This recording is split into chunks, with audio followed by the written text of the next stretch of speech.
Welcome, everyone, and thank you for attending the latest in a series of public events by the Michael V. Hayden Center for Intelligence, Policy, and International Security.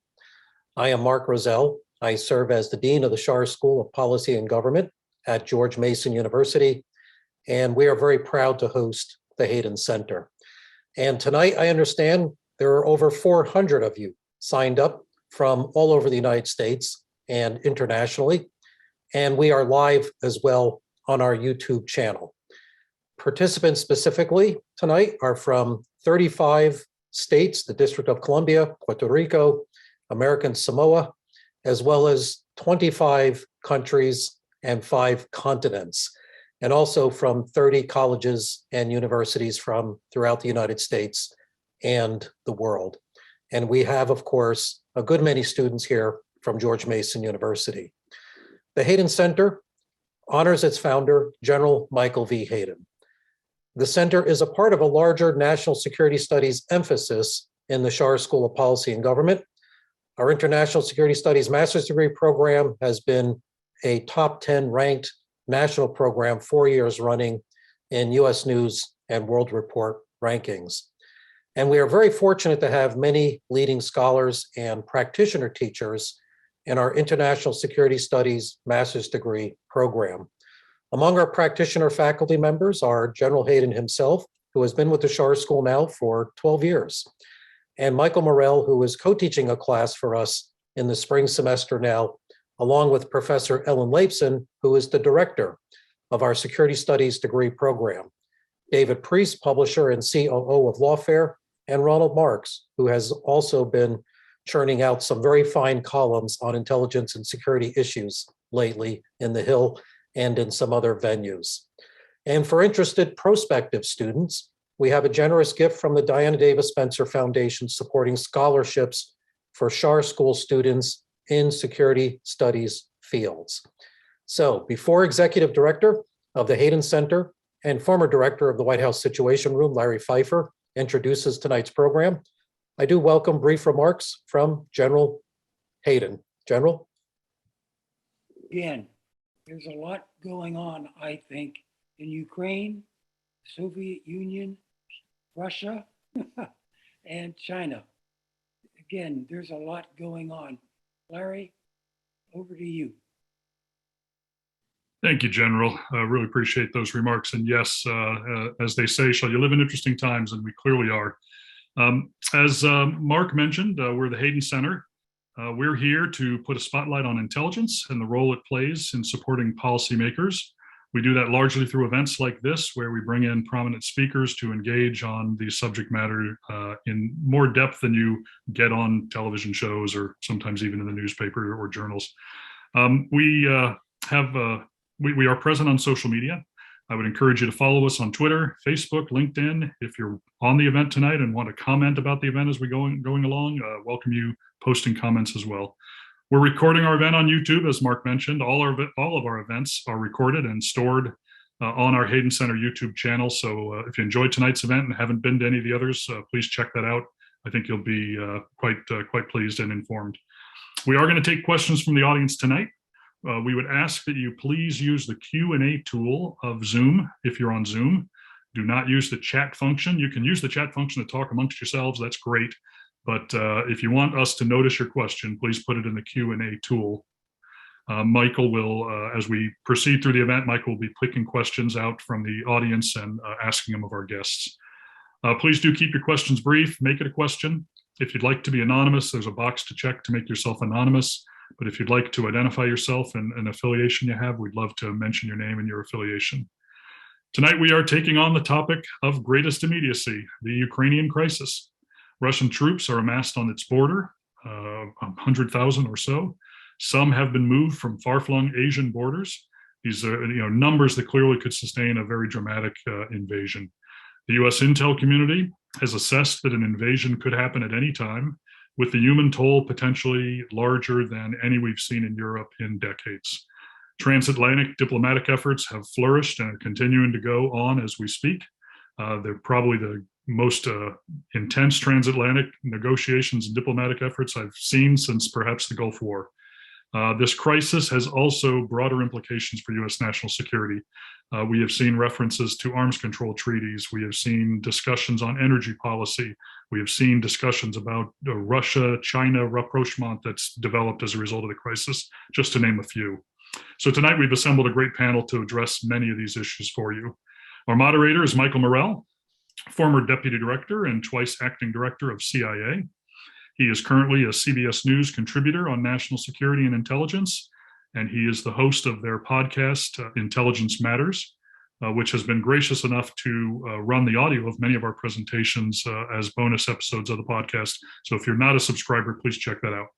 He serves as a senior fellow at the Hayden Center and is a distinguished visiting professor, as Mark mentioned, at the Schar School.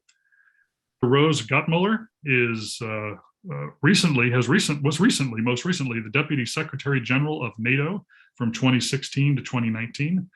Before that, she served as Undersecretary of State for Arms Control and International Security from 2012 through 2016, 2 of those years in the acting capacity.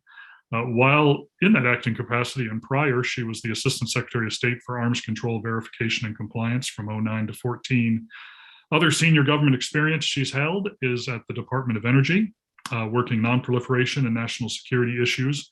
And she was in the National Security Council in the early 90s, overseeing former Soviet Republic transitions and denuclearization issues. Say that 3 times real fast. She has been a member of the Carnegie Endowment for International Peace since 2000, working non-proliferation and Russian programs. She ran their Carnegie Moscow Center from 2006 to 2008 and remains a non-resident scholar today. She is now the Stephen C. Hazy Lecturer at Stanford University's Freeman Spogli Institute for International Studies and its Center for International Security and Cooperation. So thank you very much. And our second panel member I'd like to introduce is Andrea Kendall-Taylor. Andrea served as Deputy National Intelligence Officer for Russia and Eurasia at the National Intelligence Council at the Office of the Director of National Intelligence from 2015 to 2018. Prior to that, she was a senior analyst for several years at CIA, working Russia and Eurasia. She is currently Senior Fellow at the Center for a New American Security and serves as the Director of its Transatlantic Security Program. She's also an adjunct faculty member at Georgetown University School of Foreign Service.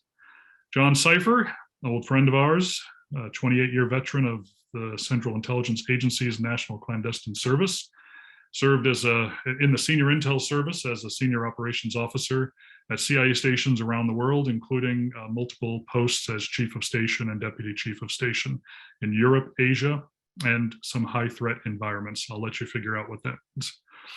He has been a lead instructor at CIA's Clandestine Training School and its Leadership Development Program. He's currently a non-resident senior fellow at the Atlantic Council's Eurasia Center. He is also the co-founder of Spycraft Entertainment, which is a global production company run by senior intelligence officers from the United States and the United Kingdom and experienced Hollywood producers. All 3 of our panel members speak and write extensively on this subject and other subjects. And with that, I will turn it over to Michael. Thank you. Larry, thank you so much. General Hayden, thank you. Dean Rozelle, thank you. Let me also thank the panelists for joining us. This is obviously an incredibly important topic. We've been doing these sessions for a long time, and I can't remember a more timely one and a more serious one. I think Larry laid it out very well. People know the situation here. Putin is holding Ukraine hostage, right, for a decision on the part of Ukraine and the West never to allow Ukraine and, quite frankly, other countries near his border to join NATO. And we're gonna dig into all of that. And let me get the discussion started by asking, and Andrea, we'll start with you. Why is Putin doing this? Why is this so important to him? And why now, right? What's behind the timing? Yeah, a lot to unpack there and no kind of simple answers. Well, first of all, it's great to be on this panel with these guests. I feel really honored to be with them tonight. So thank you for having me. But I think first and foremost, this is about Ukraine. This is about keeping Ukraine in Putin's sphere of influence and in his orbit. I think it's an intensely personal issue for Putin. You know, he has tried and failed repeatedly to increase Russian influence over Ukraine over his 22 years in power. So I think he sees this as, you know, quite personal, and that this is his time to reassert influence. But I also, you know, we have to underscore it's about Ukraine, but it's also about more than Ukraine. I think that very much for Putin, this is about revisiting the end of the Cold War. This is about reversing time. It's about rewriting the security order. It's about reinstating spheres of influence in Europe. And I think kind of the why now question, I think, you know, we obviously don't know exactly what it is. I think in terms of the Ukraine question, when Putin sees what's happening in Ukraine, he can see that trends are not moving in a direction that's favorable to Moscow. So his intervention, particularly in 2014, had the opposite effect of only hardening Ukrainians' desire to integrate into Euro-Atlantic institutions. So he sees quite clearly that things are not moving in his direction. And so I think if he judges if he has to interfere and intervene to right that trajectory from Moscow's perspective, then now is the time to do it before the Ukrainian military continues to enhance its capabilities. But I also think it's, you know, I personally think that there are legacy issues at play here. I think Putin is thinking long-term. I think he believes that he is the last Russian leader who would be willing to take such risks to reassert Russia's role as a great power. And so I think for him, the time is, you know, his clock is ticking, time is ticking. And so I think he's, you know, getting ready to break things. I mean, I think he really sees this. He sees the West as being in decline. He sees the United States as distracted. He sees the transatlantic relationship as under strain. And he is leaning in now, I think, to accomplish these very maximalist objectives, because I think, you know, he views this as the opportune moment to do that. Yeah.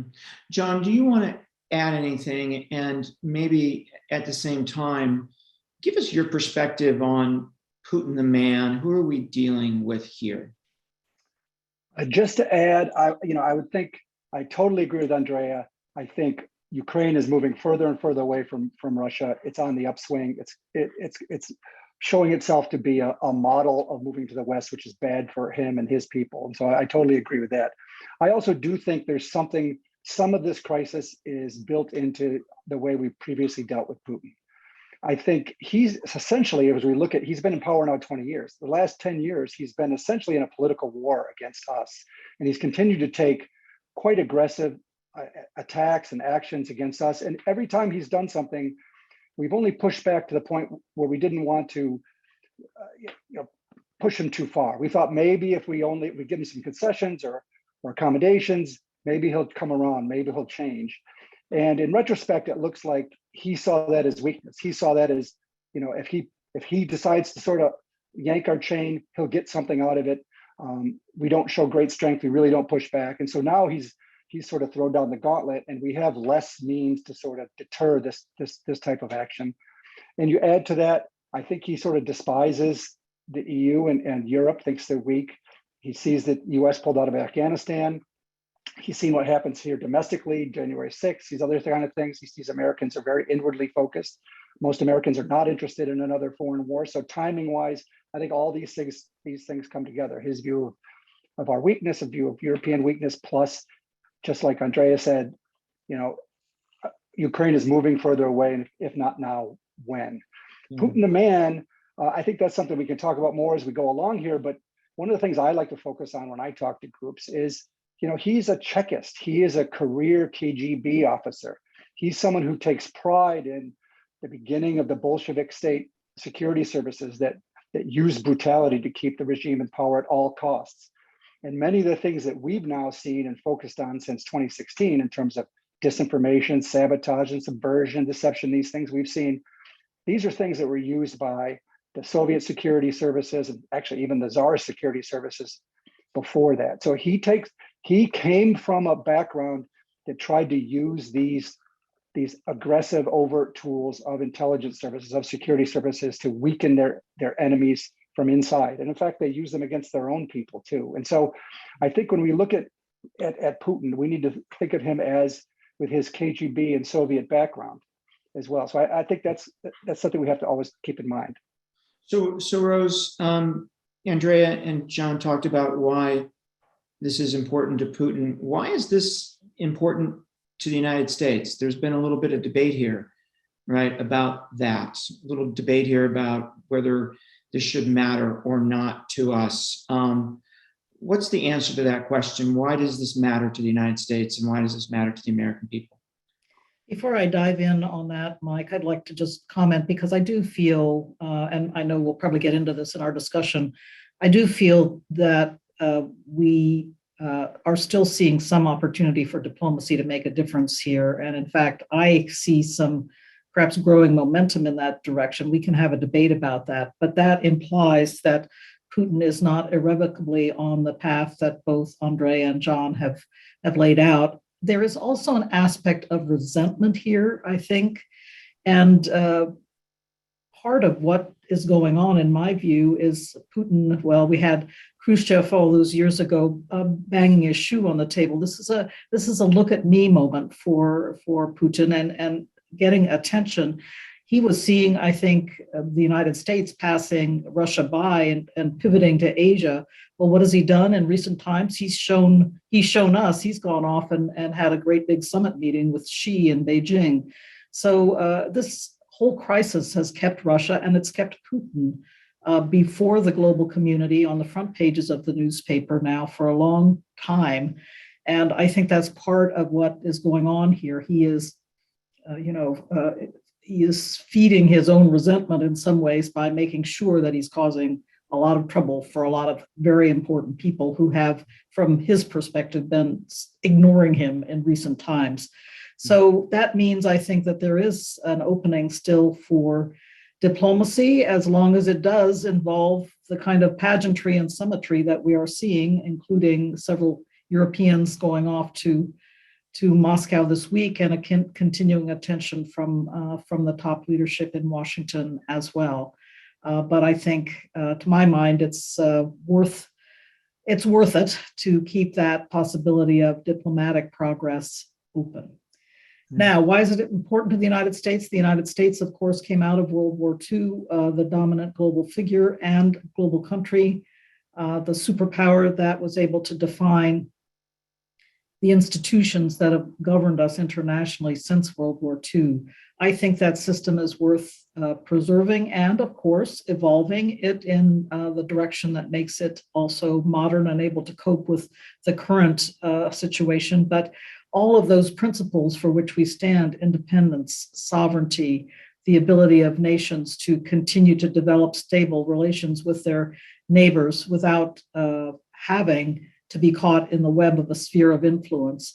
I think these so-called sometimes democratic principles are worth fighting for. It's worth the United States and its NATO allies, its allies in Asia, standing up for these principles and the institutions that grew up to support them. So to my mind, that is first and foremost why this crisis matters to the United States. It also has to do, of course, again, with the China connection, and that Putin and Xi seem to be marching off in the direction of new rules or no rules. In other words, they are rejecting these post-World War II institutions. They want to remake them in their own image.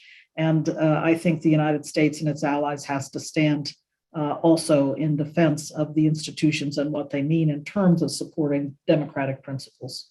Yeah, let's get into the debate a little bit, Rose, that you started. I'm wondering if you all think that Putin has made up his mind about how far to push this, and if he's made up his mind about specifically what he wants to do, or whether he sees his options as still open, and if so, what are those options that he sees? May I just say a word, Mike, to perhaps mention why I think I think there may be a bit of a growing momentum in the direction back of diplomacy. Putin, in recent times, including in his press conference with Orban a couple of weeks ago, has been talking about that he was going to take the advice of his military experts. And in the last couple of days, we've begun seeing emerge retired military people. I've seen two such public, media interventions in the last 2 days. One from General Ivashov, who most of us remember is not a particularly nice guy. But the gist of these communications is to say that this is not going to be easy for the Russian army, and invading Ukraine is not a particularly good idea. So in some ways, the combination of Putin stating quite publicly that he's going to ask his military experts for his advice, his military leaders for advice, and then this kind of early shaping of the media environment with retired military people kind of warning against the invasion, it's beginning to look to me like Putin is trying to open up space so that he can make a decision to say, we should proceed down the path of diplomacy and be magnanimous about it because of the advice he's receiving from his military experts. Yeah. So early days yet, but I'm interested to see if my view of this shaping of the media space is going to gain any ground in the coming days. Andrea. I hope Rose is right, but I am more pessimistic. I think based primarily on what we see happening on the ground. We can see, the security situation around Ukraine continues to deteriorate on a daily basis. And it is true, Putin is clearly the master of optionality. He has created a series of options, and he could certainly take different paths. And, Rose is right. Maybe there is some opening for more diplomacy here. But I think what I see is that Russia is continuing to build forces on its borders. And when, thinking back to my intelligence community days, if you were setting up a list of indicators that you would expect to see before a major military invasion, I think we're ticking through those indicators pretty quickly. And we're on those proximate indicators that you would see before a significant invasion. And so some of the things we're seeing, first and foremost, we're seeing the arrival of large numbers of personnel. And that's important because what Russia has done to this point is to pre-position a lot of equipment, but they didn't necessarily have the people to man it. And we're seeing Russian soldiers showing up in extremely large numbers. We're seeing the appearance of the Rosgvardia, which is the National Guard. And that signals to me that that gives Russia the capability to hold territory. That's who you send in behind the front lines when you're looking to hold territory, presumably in eastern Ukraine. We're seeing, in Crimea, the Russian military down there is now on its highest state of readiness. We're seeing the arrival of significant naval assets, including things like amphibious assault ships. Those ships can't stay there forever, right? And they've sailed all the way down from the north through the Mediterranean and now into the Black Sea. They're fully loaded. They're ready to go. I don't know why Putin would go through such an elaborate buildup this way to get to this point if he wasn't intending on using all of these assets. We're seeing the arrival of all of the logistical infrastructure, communications. We had the report about blood supplies showing up. So all of these kind of enablers, the logistics, all of these things that are kind of proximate indicators. And I'm not a Russian military expert, but in talking to my friends who are, signs that help you distinguish between a military exercise, because by the way, the military exercise starts with Belarus shortly and will continue through the 20th. But signs like things like gasoline tanks on the back of their tanks that give the tanks extra distance, you don't need those for exercises. And so there's little telltale signs, I think, that I hear to suggest, this isn't just about the exercise with Belarus or other things. They are really positioned for an invasion should they so choose. And I unfortunately think kind of that window is narrowing. If Putin wanted to pocket concessions, I feel like the time for that was maybe 3 or 4 weeks ago, before the West has kind of flooded Ukraine with weapons and other things. So It's hard to know if a decision has been made, but kind of given the sustained buildup and the types of things we're seeing, I feel pessimistic and kind of agree with the intelligence community and what Washington is saying, that we're pretty much in the window now, and over the next 2 to 3 weeks, I think invasion is more likely than not.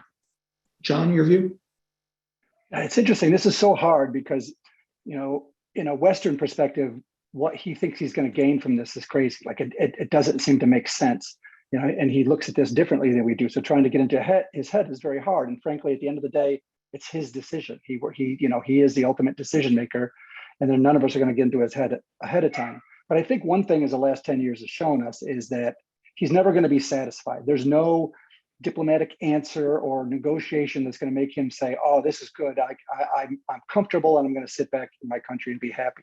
He can only be deterred, I believe. And like a bully who's going to just keep pushing and pushing, he has to be scared of what deterrence means. There has to be threats that are credible to him that he thinks are going to hurt him.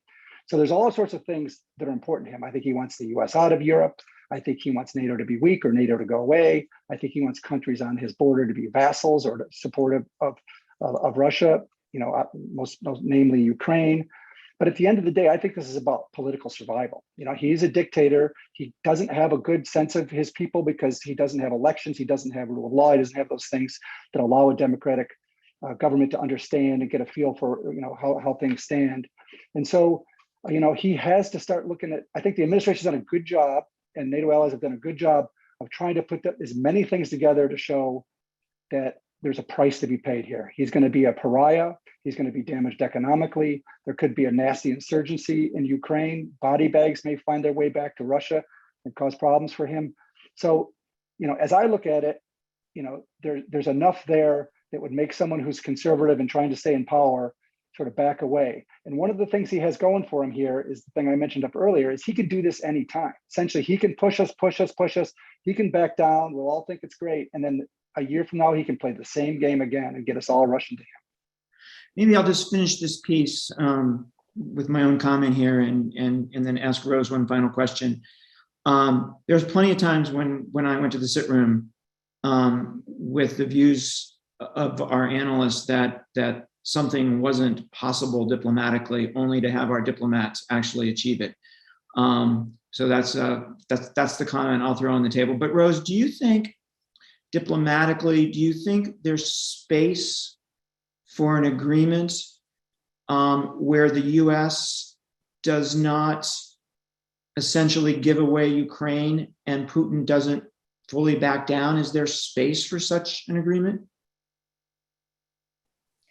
The other thing that is clear, and in some ways I agree with how it's been described so far by John and Andrea, he wants to remake the European security architecture in his concept.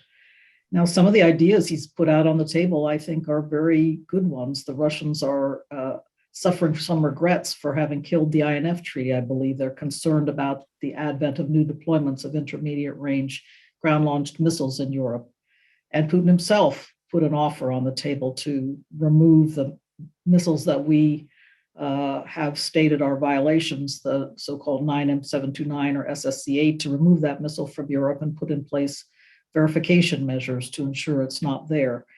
So, he's put some offers on the table of things that he says Russia would be willing to do. By the way, that's now been joined.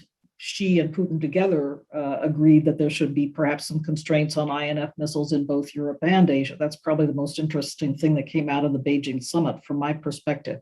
So in other words, there's some useful stuff that Putin has been proposing that we should be willing to explore. And as far as I can tell from hearing what our diplomats have to say, we have put a clear message out that we are ready to start negotiating on some of these things. We have issues of principle as well. And it means that we are not going to respond to his demand that there be no further NATO enlargement and no enlargement involving Ukraine. We are not going to move or budge on some of those untenable demands, but there's a whole lot of territory that Putin has staked out himself or his diplomats have staked out that I think we can do some useful work on. And indeed, some parts of the European security architecture, I think, not only deserve refurbishment, but they demand refurbishment, such as modernization of the Vienna document confidence building measures. So yes, there's territory that he has staked out himself. He should now take yes for an answer, because after some years of hesitancy, NATO itself, as well as the United States, are willing to engage on some of these issues. But the other point I'd like to make here is there has to be reciprocity. Putin cannot direct demands at NATO or demands at the United States and expect us to do the heavy lifting. Of course, it has to be a reciprocal kind of arrangement that would come out. Michael, can I add something quick? Sure. Frankly, I think we would have been glad to negotiate all of these things without this threat, without a threat of war. I mean, these are issues we brought up before. We'd be glad to talk to Putin about those kind of things. So I think diplomatically, they all should be there if Putin wants to use that opportunity to back off, to move away from this. But I don't think it's the INF or something that will change his mind that this is so great, I'm now comfortable and it's all good. I think if he chooses to move towards these negotiations, which he could have had anyway, it's just a way to, to back off for now, because he's seen that the price of taking action is too much. Okay, so if he does decide to invade, right? So we're beyond the negotiations. We're beyond him successfully orchestrating a coup in Kiev, right? But we're beyond all that, and he decides to invade. What will his objectives be? And given those objectives, what will the invasion looks like? Who wants to take that first? I'll jump in and try, and yeah, definitely welcome other ideas. So, my understanding of what he is looking to accomplish is two things. One, he wants autonomy for regions in the East, and that's going to require some sort of constitutional change. To get that, you're going to have to topple the Zelensky government or have some sort of kind of commanding military position to force that. And as he has stated over and over again, he wants Ukraine out of NATO.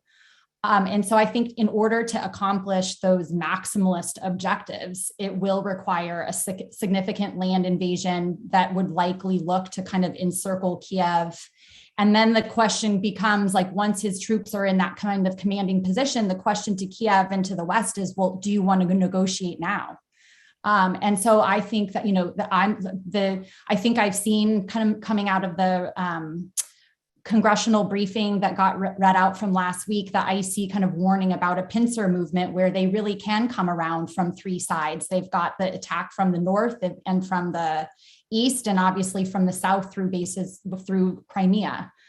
So I think, to me, if he is actually looking to accomplish that most maximalist objective, that is likely what it would be. John, do you agree with that? And does he hold that territory, or does he change the government in Kiev and leave? Yeah, that's a good one. I mean, I think the one thing we can probably guess is it's not going to look like what we think it'll look like. He's always trying to use these, sabotage and all these other different ways of doing things and try to sort of keep his enemies off balance.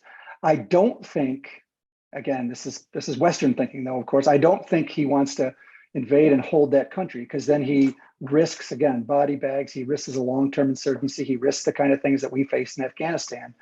But I do think he can achieve a lot of goals if he chooses to go in by essentially destroying the military, making the government unstable, maybe having the government fall, and even pulling out very quickly, because I think he's then weakened Ukraine, and any future Ukrainian government has to think this could happen again. And so I think he can achieve his goals without having to occupy the country.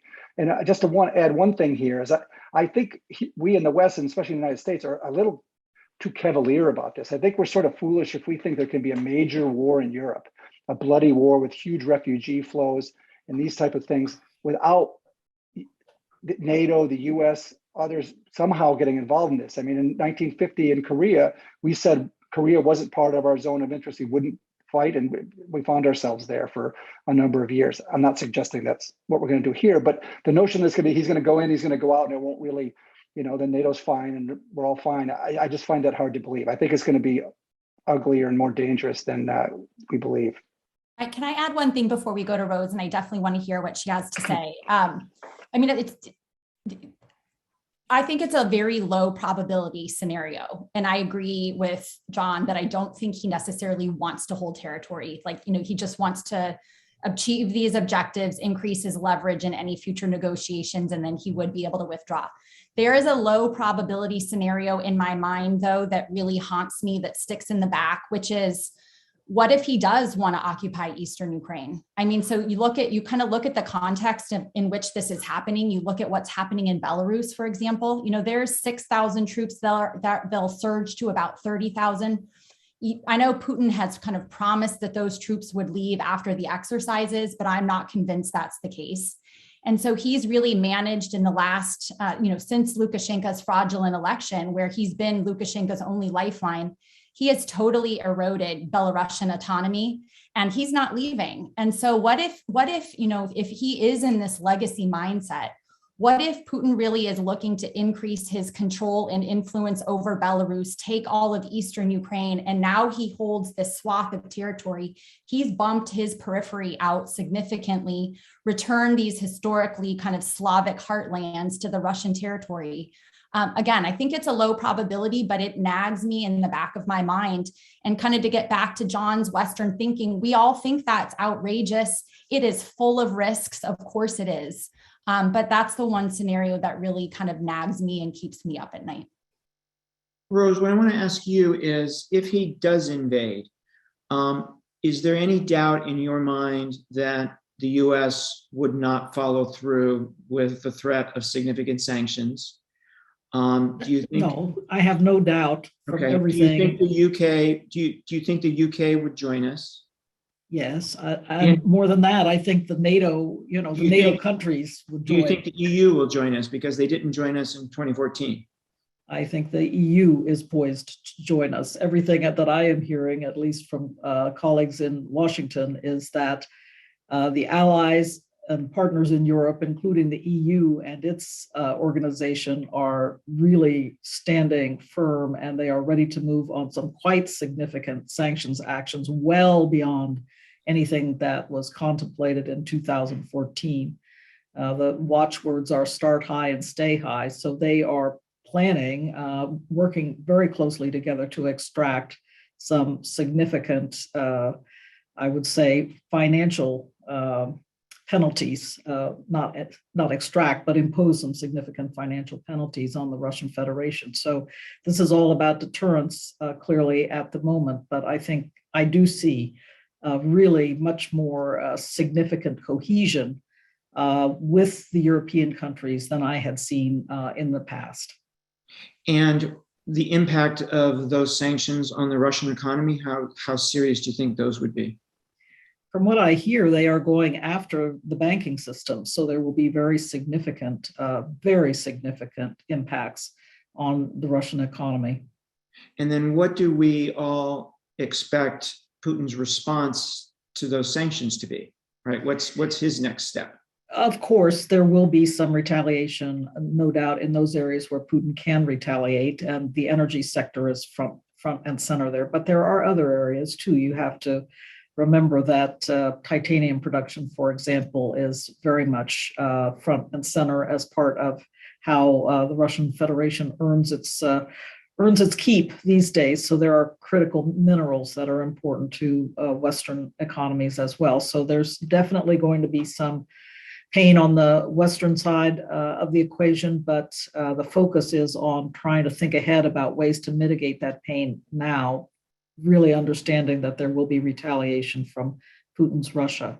If I may just add one point on the previous exchange about how the invasion could unfold, I don't want to leave the discussion without flagging hybrid methods as well, because I think, of course, day in, day out, we're always at NATO, always at a level of hybrid activity that is, as we think about it, neither peace nor war, but really bent on causing serious mischief in NATO cyber networks and elsewhere. So that I can definitely see ramping up as a prelude to military invasion.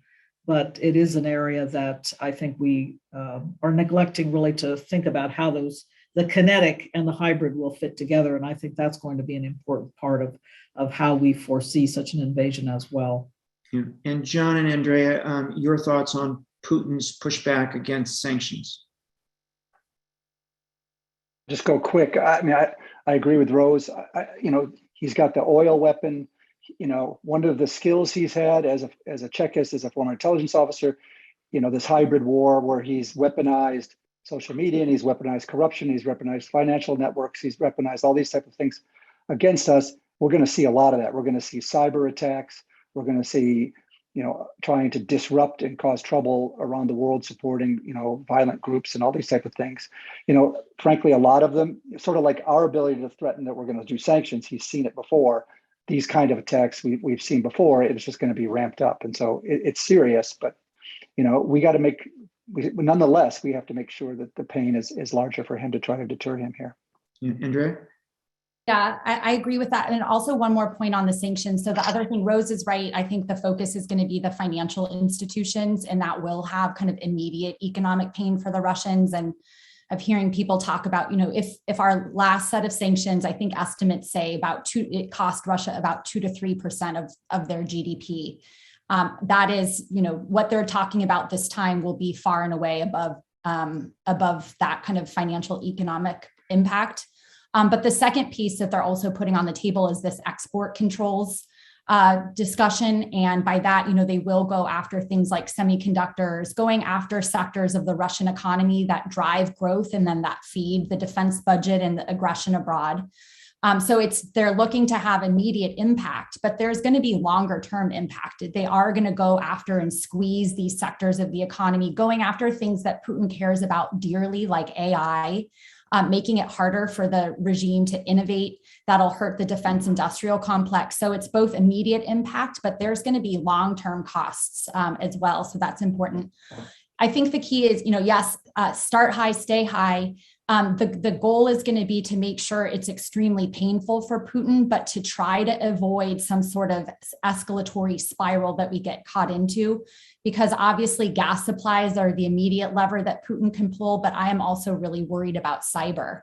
And so if we really do go after Russian banks, might they wield cyber tools to go after our banks? And so there's that needle to thread where it has to be painful, but how do we also prevent this escalatory spiral? Yeah, and that's exactly the question I wanted to ask, right? One of the things the White House leaked, for deterrence effect was the fact that CIA would be in a position to train Ukrainians, right, to fight Russians. And I ask that not to ask whether that's possible or not, or whether we will do that or not. I ask it in the context of, is there a scenario you worry about with regard to escalation? Rose? Well, taking us back to my concern about the hybrid space, I think, frankly, here it is difficult to know. And there's been some concern in my mind that if the attacks do start in that hybrid space, then there is the possibility of some escalatory pressures, but there's also the possibility that we won't take sufficient deterrent action in that space. Time and again, it's difficult to judge the direction of attack, the focus of the attack, the extent of the attack, and attribute from whence came the attack. So it worries me that not so much that that we will get into an escalatory spiral in that space, but that we will be insufficiently able to deter. Asking about, well, how do you deter in cyberspace? Okay, well, maybe we start to apply a few economic levers there. That's the hard question from my perspective. I do worry, and I have to say, I think NATO's been doing some really hard thinking about this. I do worry about spillover also, and John mentioned the possibility, perhaps, sorry, Andrea, it was you as well, that there would be serious implications for NATO from any Russian attack on Ukraine, kinetic or otherwise. And so I think that is something that worries me very much as well. Yeah. John? Yeah, Russians have always been very good in the past of, when we've tried to push back, they've often pushed back very quickly so hard. And Michael, you've seen this on Russian expulsions of diplomats and our expulsion of intelligence officers after there's been a large espionage case or something. For example, when we arrested Robert Hansen, the FBI special agent was spying for the Russians, we wanted to punish the Russians by kicking out a bunch of intelligence officers. Well, the next day, the Russians kicked out, more Americans than we had kicked out Russians. And then because we backed down, because oftentimes we don't hold together, even internally in the US government, certainly amongst allies. When the Russians show they're serious, we've often sort of backed away. In this case, we can't do that. If we feel pain from the Russians, if we back off, Putin's just going to see that as weakness and continue to push for more and more of what he wants here. And so one of the reasons I think we are seeing some of this leaking of intelligence and these type of things, where the administration has sort of leaked that we have insight into some of the stuff they're trying to do a false flag attack or do these kind of things. I think it's part of the deterrence package. It's showing them that we have real insight into what's going on in the Kremlin and there, and that he ought to take that into his calculus, that we may be better poised than he thinks we are. Yeah. Yeah, could I just quickly agree with, Yeah. sorry, Andrea, I just want No, go to ahead. quickly agree with John. I've been quite impressed with some of this rollout of intelligence, which I think has in this interim period while we're waiting for Godot or whatever we're waiting for at this moment, we fear an invasion, of course, but this deterrent effect of these kinds of rollout of intelligence, I think is very, very important at this moment. I'd be interested, actually, Andrea, from your experience, and Mike and John, what you would have to say about that. But I think it's an important use of this tool. Yeah, just on the deterrent piece, I mean, the other deterrent we haven't talked about, so it's obviously sanctions, export controls. Rose is talking about our kind of intentional leaking to take away the pretext of surprise, which I think has been quite effective, as Rose said. But the other thing we're doing is putting forces into the region, right, to strengthen the eastern flank, just for the reason that Rose said, because of the potential of spillover. I think that was a really welcome sign from the administration to try to start taking steps to reinforce the eastern flank. I think it serves two functions. One, I think it is a deterrent. And alongside sanctions, we've clearly communicated to Putin that if he invades Ukraine, we will increase our force posture in Europe. And I actually think that's the more deterring step rather than sanctions. If, it's basically telling Putin, you do this action, you invade in Ukraine, you might get a small win in Ukraine, but you're going to entirely change the security picture that you're facing in ways that Russia won't like. And so I think, and we've heard the administration kind of communicate that when they put these forces in Romania and Poland, that was a down payment on what would be to come if he does invade. So I think from a deterrent perspective, that was also a really welcome step. It's a welcome step from the kind of preparedness perspective to try to be ready to manage any potential spillover. So that's another, I think, was a strong move from the administration that maybe could have come sooner, but better late than never. I had just one quick piece, Michael, here is Putin for the last, actually in his entire term in office, has been claiming that the United States and the CIA and the State Department and others have interfering inside Russia, that we've been causing, he's been blaming his economic problems on the CIA and others are causing problems inside, that we're supporting opposition groups. He's jailing people because he says they're Western agents and sources. He knows that's not true.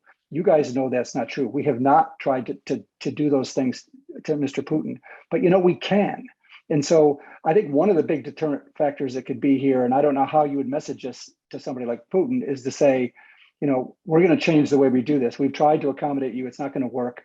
We also have, you're a KGB officer. You understand the covert war. You've been pushing it for your entire term. We're able to also support opposition inside countries. We're also able to do these kind of things, constant cyber attacks, and we're able to take your money away and steal it and do all those kind of things that you claim we're doing. We can do those. And if you want to play this game hard, we do have the capability to do it. And we haven't done it so far, and we can. Yeah. So maybe that's going to be your answer to the next question. We're going to do one more round robin, and then we're going to go to audience Q&A. And my last question is, if you could give President Biden one piece of advice going forward here, what would it be? And start with Rose.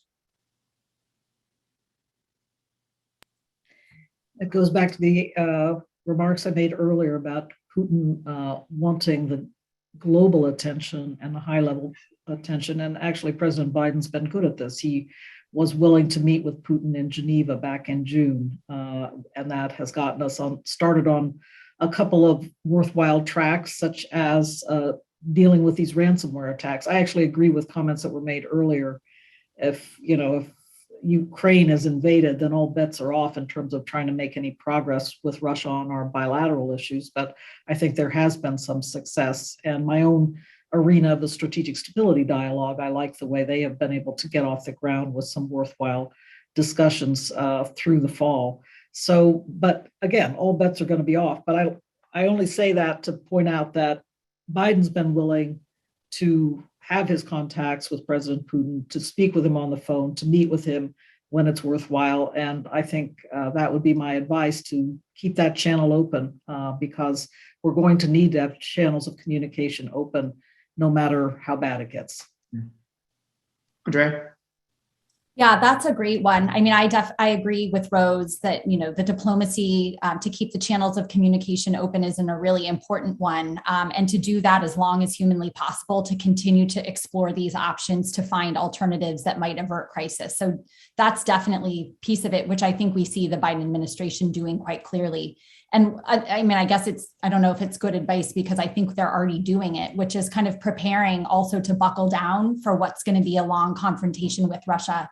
And I think that's going to be true no matter what happens in Ukraine, actually. Even if this is kind of a long slog and they maintain this force posture on the border and start grinding down Ukraine's economy and grinding down our nerves. I mean, I see this as a really important turning point in US-Russia relations. This administration came in wanting to pursue a stable and predictable relationship with Russia. That was prudent at the beginning, but when they built the force posture in April, that was a pretty clear signal that Putin wasn't interested in that kind of a relationship.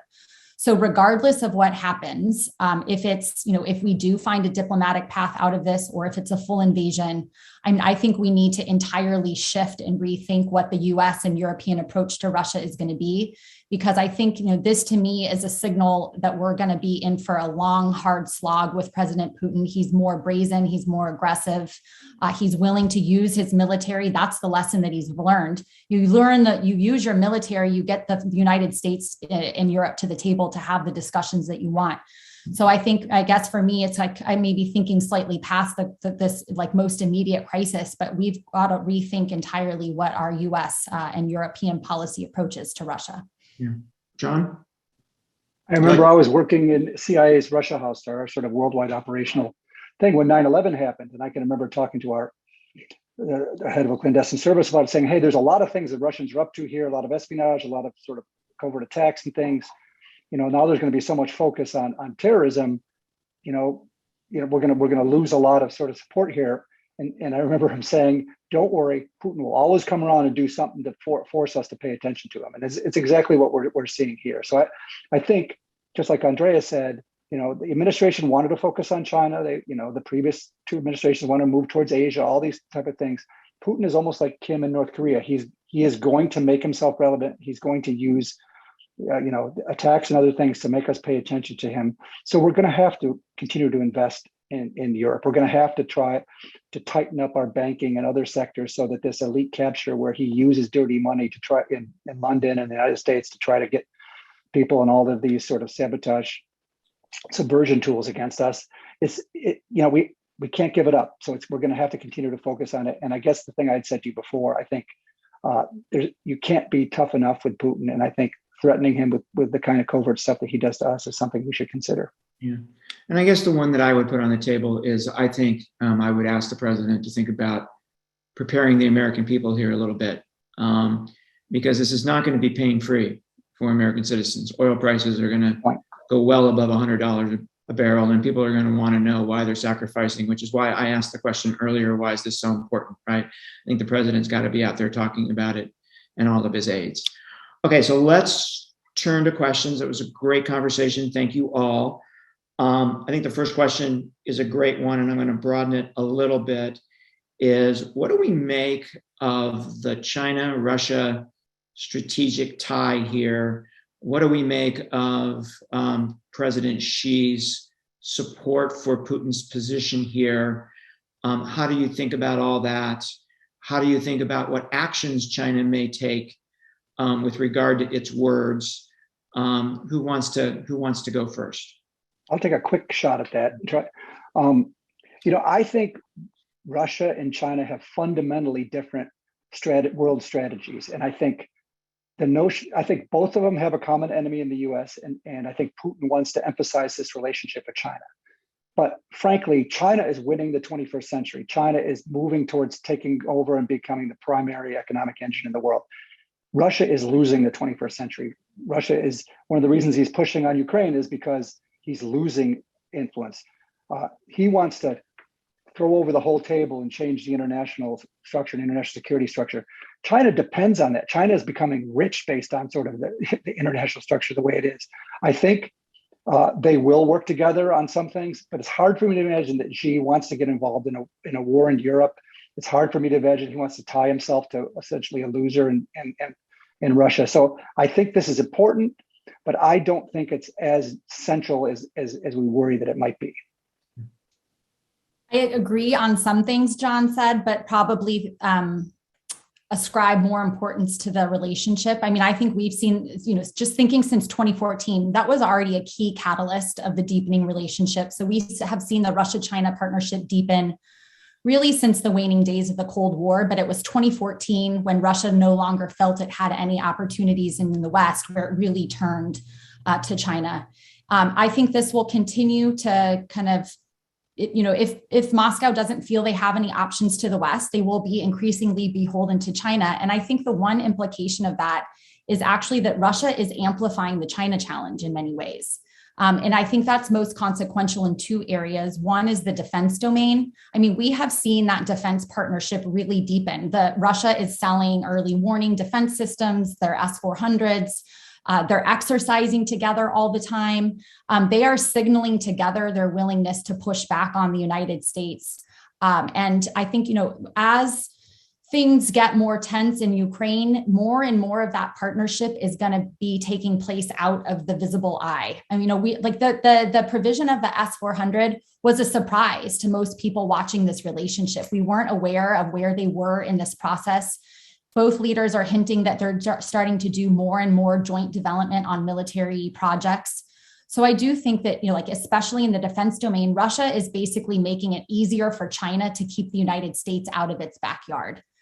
They keep selling increasingly sophisticated weapon systems to China. So it's consequential in that regard, and especially in the democracy and human rights domain. Like John said, they're entirely aligned, I think, in terms of their desire to push back on the United States, and especially in their desire to undermine liberal democracy. And they don't always need to be coordinating to do it, but they sing from the same sheet of music. So it amplifies, I think, the dose of their toxic messaging. So the Ukraine crisis, I think that may expose some of the limits to what China is willing to do. I agree with John. They don't want to be seen as an irresponsible global actor. They don't, the interesting thing is neither of them have had to incur any costs because of their relationship with one another. This time it is going to create uncomfortable choices for Beijing.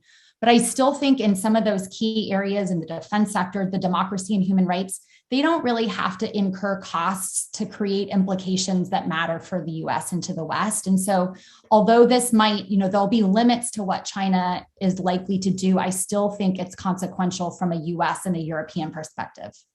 Rose, do you want to jump in here?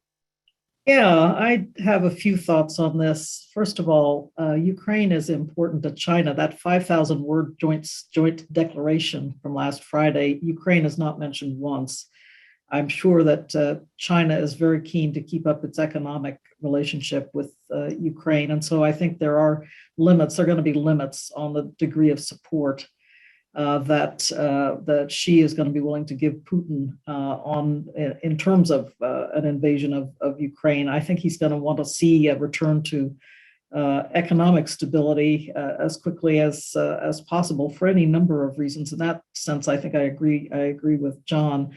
The other thing, though, I was very taken last week before he went to Beijing. Putin made some, in writing, he made some remarks about getting China to engage in helping Russia to develop its Far East. And I thought to myself, how's that going to work out with thousands and perhaps millions of Chinese workers coming into the into the Russian Dальний Восток. Is that going to be good for Russian independence and sovereignty going forward? So I think also there are some reasons for caution on the Russian side. But the last thing I'd like to mention is, Russia has been selling advanced weaponry all around the Eurasian landmass. It's interesting that the S-400 is going not only to China, but also to India. So it looks for its customers as, I think, targets of military industry opportunity and sales all over the place. And that's one of the questions, if we ever can get back to a strategic stability dialogue with the Russians, to really talk to them about what they are thinking in terms of missile defense sales and what it means for stability on the Eurasian landmass, never mind their longstanding concern about what the US may do in national missile defense. So I think, sometimes it makes sense to look broader and to think about what Russia's up to in that larger context. Here's a question. Should we be providing more weapons now to the Ukrainians, particularly offensive weapons? Well, we Yes. provide defensive weapons, but I'm glad we're providing them. Should Yes. we be doing more? Or is there a risk in that? No, it's about deterrence now. It's about making Putin calculate whether there's pain to be had here. There's a risk in it, but we forget that he created this crisis. It's completely manufactured. Ukraine wasn't pushing its way into NATO. NATO wasn't pushing to get Ukraine into NATO anytime soon. This is completely made up thing that he's trying to change the narrative and make it all about him. So at this point, we just have to do everything we can to show that we're together with our NATO partners. There's going to be economic and perhaps even military pain if he takes this action. And what are the politics? What are the politics for him in Russia with regard to what's going on here? With regard to the stance he's taken, what would the politics be of an invasion?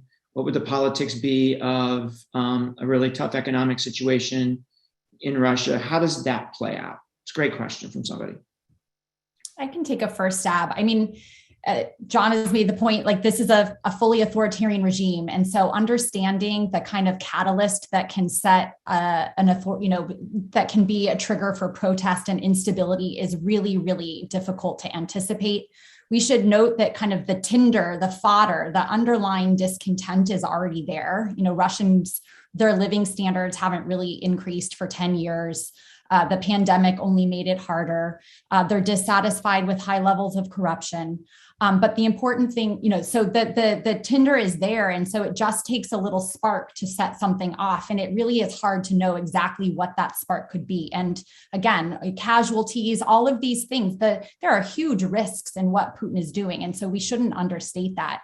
But my sense, probably you're trying to anticipate the way Putin looks at it. I think he feels extremely secure in his position domestically. Over the last 18 months, repression in Russia has risen dramatically. With foreign agents laws, civil society leaving, Navalny's in jail. That's kind of in many ways demoralized the opposition movement. There is no viable alternative to President Putin at the moment, and that is probably the greatest source of his stability.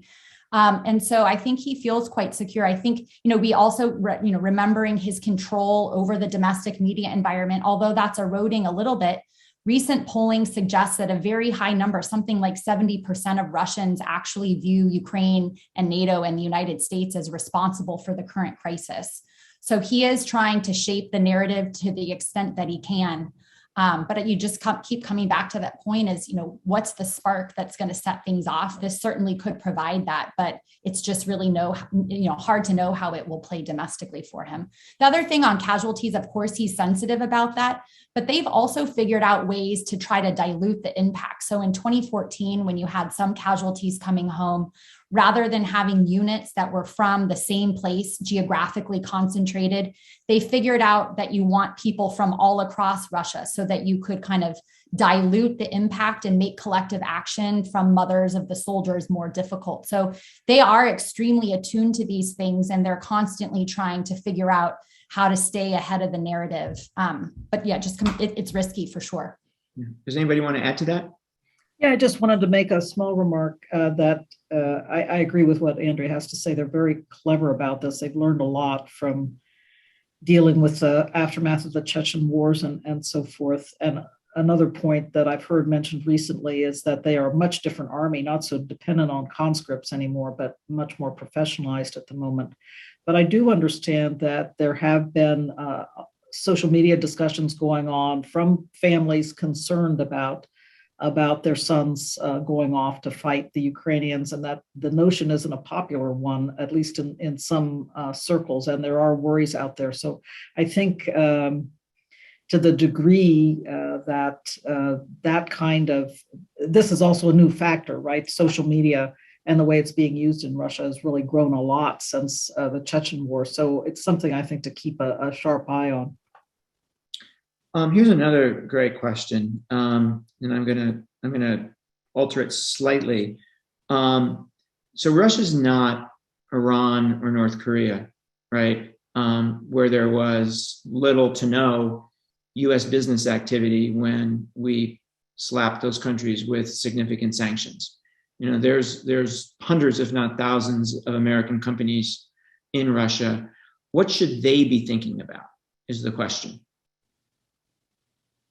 What advice would you give to a company doing business in Russia and maybe having an office in Russia? Maybe sourcing materials, maybe doing sales, maybe doing some production. How do you think about that?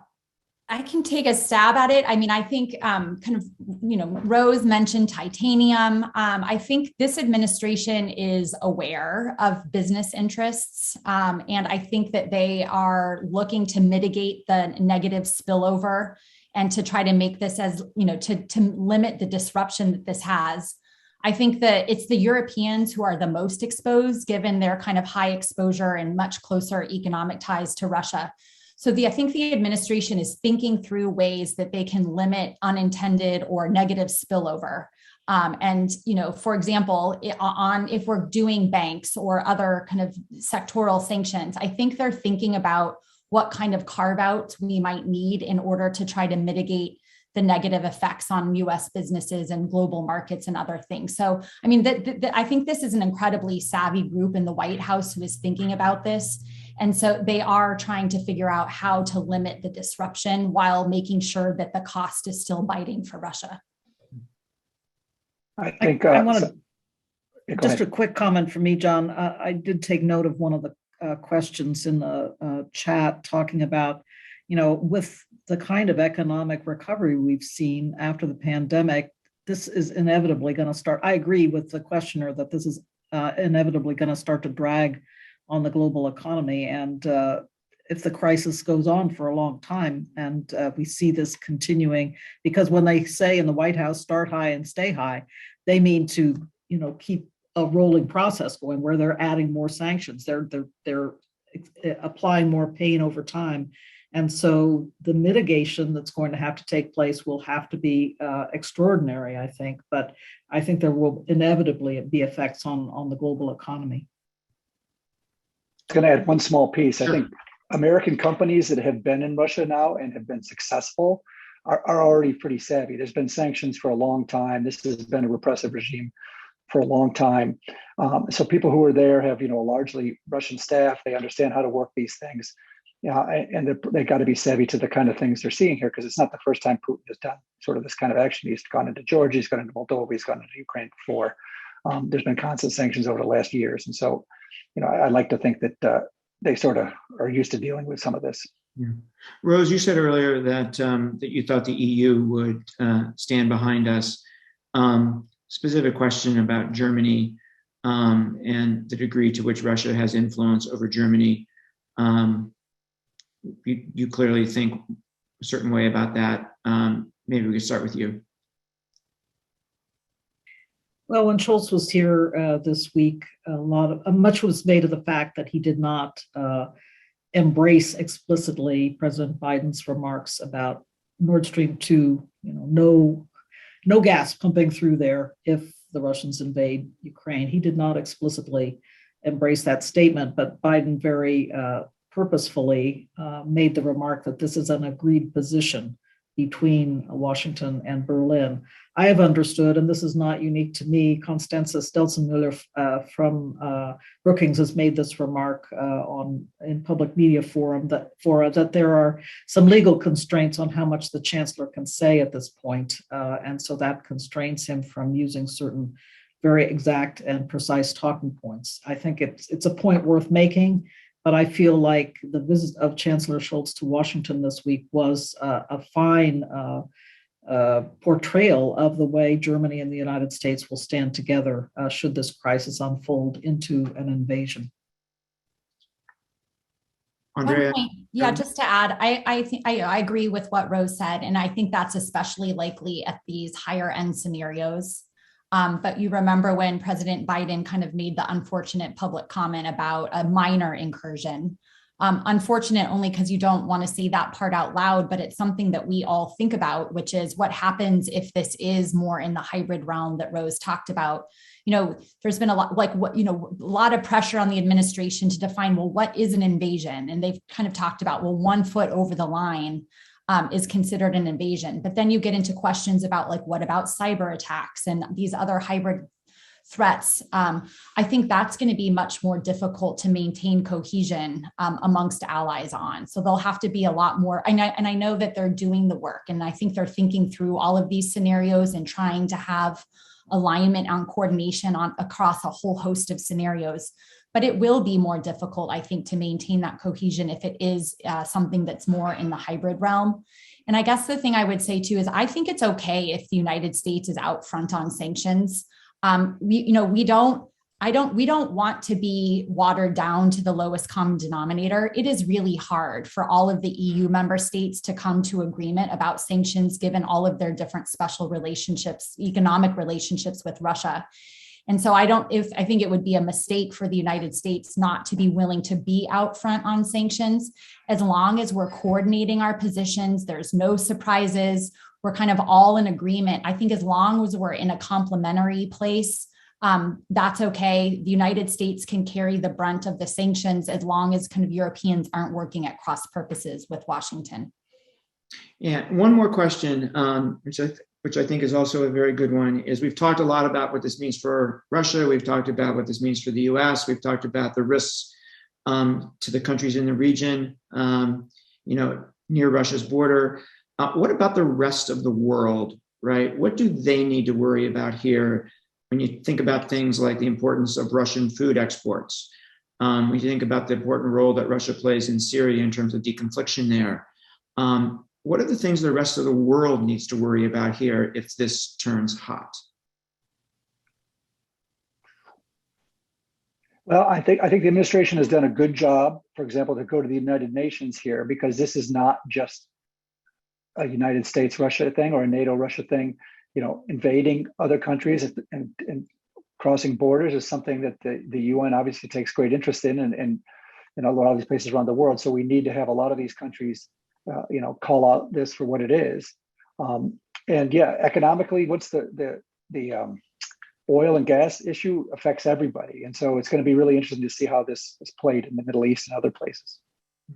It'll also, in my view, free up China to redouble its efforts with regard to Belt and Road and other efforts in the Southern Hemisphere to develop its relationships, its projects, throw its economic weight around. So once again, it'll be a case where the United States, the Western allies, NATO allies are focused in Europe and maybe not having the kinds of resources that would allow them to be as active in the Southern Hemisphere. That's a great point, Rose. Yeah, there was also just on that point, a New York Times article kind of talking about disinformation. And both Russia and China are putting in a lot of effort to try to shape perceptions of who's to blame here.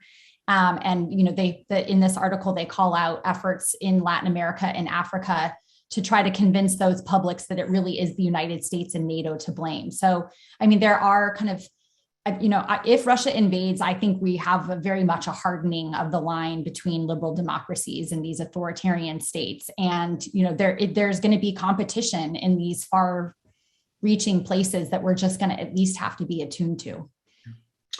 Well, let me take this opportunity to say thank you to Rose and Andrea and John, and let me turn it back to Larry.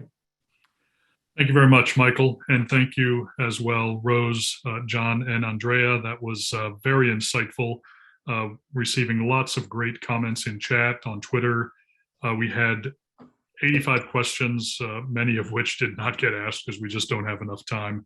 Even a couple of mine didn't get asked. So we're fine there. So don't feel bad if yours didn't get asked because mine didn't get asked.